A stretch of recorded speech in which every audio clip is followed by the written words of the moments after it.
কোন যুক্তিতে মোস্তাফিজকে মানা করা হচ্ছে? খেলোয়াড়ই কোনো যুক্তিতে মানা করা হলে তো কোনো ব্যাপার ছিল না, কিন্তু যে যুক্তিতে মানা করা হচ্ছে সেই যুক্তিটা তো আসলে আমরা কোনোভাবেই গ্রহণ করতে পারি না। যদি আইপিএল এর কথায় আসে, বিষয়টা হচ্ছে যে খেলাটা যদি খেলার জায়গায় আমরা রাখতে পারতাম খুবই ভালো হতো, কিন্তু আনফর্চুনেটলি খেলাটার মধ্যে রাজনীতি নিয়ে আসা হয়েছে। অন্যান্য সময় আমরা কি বলি, দুইটা দেশের মধ্যে যদি রাজনৈতিক টেনশন থাকেও, যে কোনো দুটা দেশ, আমি বাংলাদেশ ভারত, বাংলাদেশ নেপাল এরকম বলছি না, ভারত নেপাল, ভারত মালদ্বীপস এটা বলছি না, বলছি দুইটা দেশের মধ্যে যদি রাজনৈতিক টেনশন থাকেও বলে যে সাংস্কৃতিক এক্সচেঞ্জ, খেলাধুলা এগুলোর মাধ্যমে এটা কমিয়ে আনা যায়। এখানে দেখা গেল সম্পূর্ণ উল্টো কাজটা করা হয়েছে।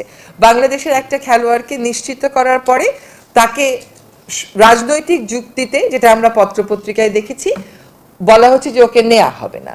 তো এইরকম সিদ্ধান্তের প্রেক্ষিতে আমাদের দেশের জনগণেরও তো মনে একটা আঘাত লাগে, তাদের মধ্যেও একটা প্রতিক্রিয়া হয়। সেরকম জায়গায় আমাদেরকেও একটা অবস্থান নিতে হবে। আমরা সেই অবস্থানের আইনগত ভিত্তি এবং প্রক্রিয়া যাচাই বাছাই করছি এবং করার পরে আমরা একটা বিফিটিং পদক্ষেপ গ্রহণ করব। আমি মনে করি না এটার সাথে অর্থ উপদেষ্টা মহোদয় যেটা বলেছেন সেটা কনফ্লিক্টিং হবে, কারণ এখানে একটা সিচুয়েশন আমার জন্য তৈরি করা হয়েছে, আমাকে সেটার বিরুদ্ধে একটা ব্যবস্থা নিতে হবে, সেটার ব্যাপারে একটা ব্যবস্থা নিতে হবে।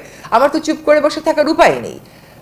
কোন যুক্তিতে মোস্তাফিজকে মানা করা হচ্ছে? খেলোয়াড়ই কোনো যুক্তিতে মানা করা হলে তো কোনো ব্যাপার ছিল না, কিন্তু যে যুক্তিতে মানা করা হচ্ছে সেই যুক্তিটা তো আসলে আমরা কোনোভাবেই গ্রহণ করতে পারি না, ফলে সেখানে আমাদেরকে একটা প্রতিক্রিয়া দেখাতেই হচ্ছে। আইনি ভিত্তিটা পর্যালোচনা করছি, এটা কোন মাধ্যমে কিভাবে সিদ্ধান্ত গ্রহণ করতে হবে, এটা সেই বিষয়টা দেখে আমরা আমাদের সিদ্ধান্তটা জানাবো।